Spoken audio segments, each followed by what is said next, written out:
It is day 321, and you're speaking with the Meeples Champion. And today we're going over a game that feels like it's extremely old. It's one of those games that people hear about it and they're like, oh, I haven't seen that in years. Yet somehow it's only 6 years old. The game is called Ethnos. Now, this is a game I've been trying to get my hands on for a while, but unfortunately, I have just not had the luck. It's not a game that's easily found. I had an opportunity in a bidding war for a used version that was being sold through a board game store, but unfortunately in the last hour I got outbid and I wasn't able to get in there for my final bid to take it back. So I don't own the game. However, I know enough to be able to go over this game and discuss it. There's a reason I've been looking for it. It's one that is just so much fun. Now, the concept of the game, you have your board of Ethnos, and you're trying to get out here and you're trying to get influence in the different sections of the board. Now, in order to do this, originally you just play a single card.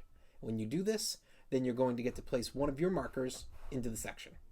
And then another player can do the same on their turn. However, you also can draw new cards. You draw a card from the face-ups. Now, as you're drawing your cards, what you're trying to do is either you're trying to get a bunch of the same person or you're trying to get a bunch of the same color. The people represent the clans, the colors represent the locations.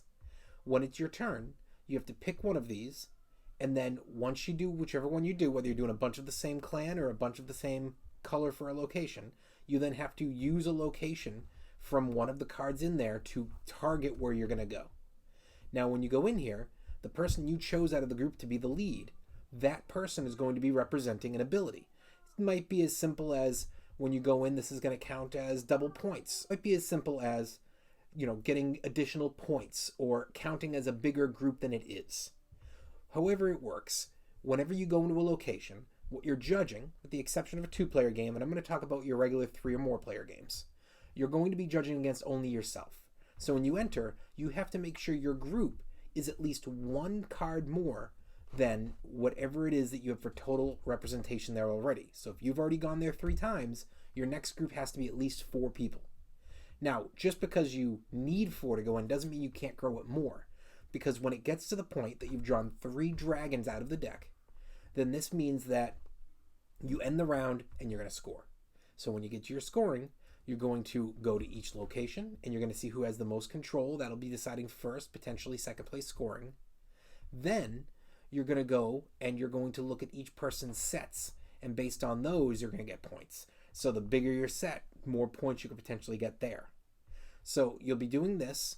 Then after everybody's done both of these scorings, you keep all your control on the board, but the cards all get brought back together, shuffled, redealt out, and you go again, round 2. Then you do it one more time, round 3, and then you see who wins.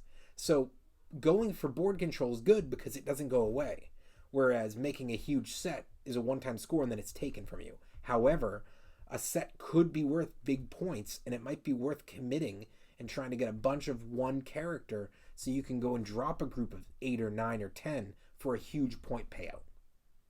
Well, that's the basics of the game, but why don't we talk about our 7 categories and see where this game lands for us.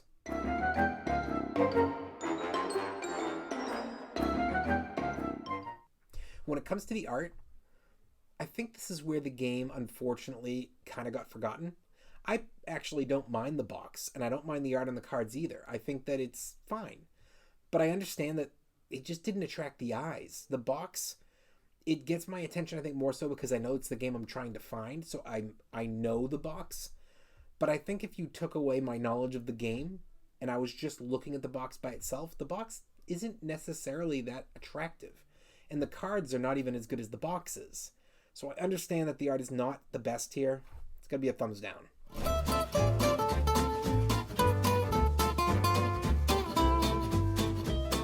Your components. So you've got your cards, and then you've got your pieces that go on the board that are going to represent it's your clan. I think that the cards are okay. They could be better. They're right in the middle, but the pieces going on the board are good.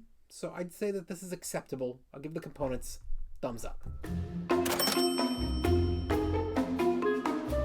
The price. I mean, it's only been out 6 years and you can't find this anywhere. I've never seen this in stores. I've been trying to get it for years. It's not going to be a game that you're going to find cheap or at all. Unfortunately, if you can't get to this in a regular store, if you can't find it online for under $100, probably more than that, it's just not worth its price. I love the game. I really want to own it, but I'm not dropping $100 on what's really like a $30 or $40 game. Even 60, if I found it in a store, it would be a bit pricey. I'd consider it, but $100, it's too much. It's just not out there. Thumbs down.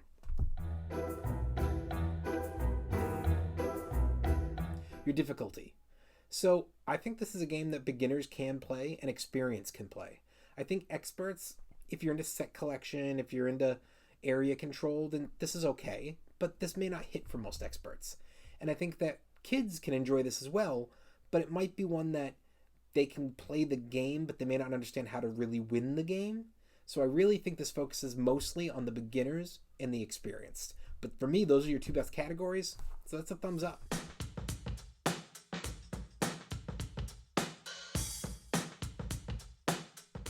Replayability. The game doesn't take too long. It's a reasonable length of time to get through this game. You're probably getting it done in roughly an hour. And with that means it's okay to potentially play it 2 times in a row.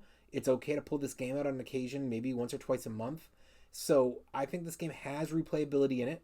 And I think for those who have picked it up, yes, it may not be a game that loads of people own because it's not been reprinted, it's not in stores. But those who do own it aren't selling it because they love the game. It's got to be a thumbs up.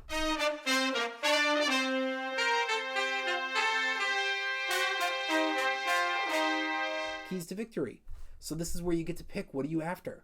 Are you going after trying to make as many spots on the board as you can so you can get the area control payout? Are you trying to make bigger groups of your characters? Are you focusing in on specific types of characters to try to make sure you can use their abilities that will help you out with bigger point payouts or attacking in a different way on the board? There's a lot of strategy here. There's a definite way to try to mix together what your plan is. So for me, loads of keys to victory. Thumbs up.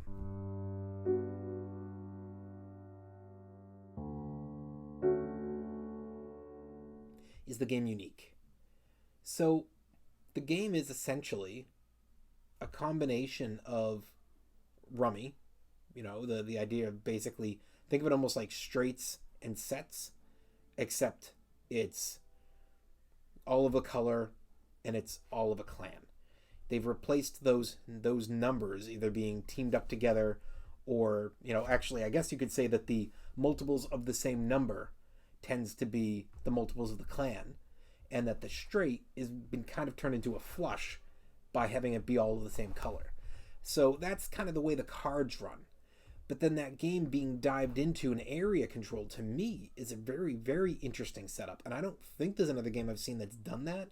And I'm a huge fan of that because I loved playing Rummy as a kid. So when I saw this, I was like, oh, I get the concept of that. It's Rummy with special abilities on the cards that then allows me to jump into almost like a Risk type setup for grabbing control on a board. Now, there's no warfare going on this board. It's just getting control within sections. But I think that's such a cool idea. And it's one I have just not seen replicated. So for me, thumbs up. Overall, what do I think? Don't overspend on this game. Yes, it's rare and it looks great, but I'm not dropping $100 on it. However, if you're able to come across this game in a used board game store, a Savers, something like that, you find it for $20-$30, grab it. You see it online and you see it for under $50, consider it. You have an opportunity to play, I'd give it a try, because then it will let you know if it's something that you do want to hunt down at some point. I don't often push to hunt down games, but Ethnos to me is one of those games that deserves to be hunted down because it's such a good product. Well, it has been day 321, and we've been speaking about the game Ethnos. And you've been speaking to the Meeples Champion. Like, share, subscribe, and check down below in the description. If I ever do find this game again on Amazon, I'll make sure to supply a link for you. And don't forget to jump onto Board Game Arena, where you can find me under the name The Meeples Champion. You can ask me to play games, or you can friend request me. Until next time, I'll talk to you tomorrow.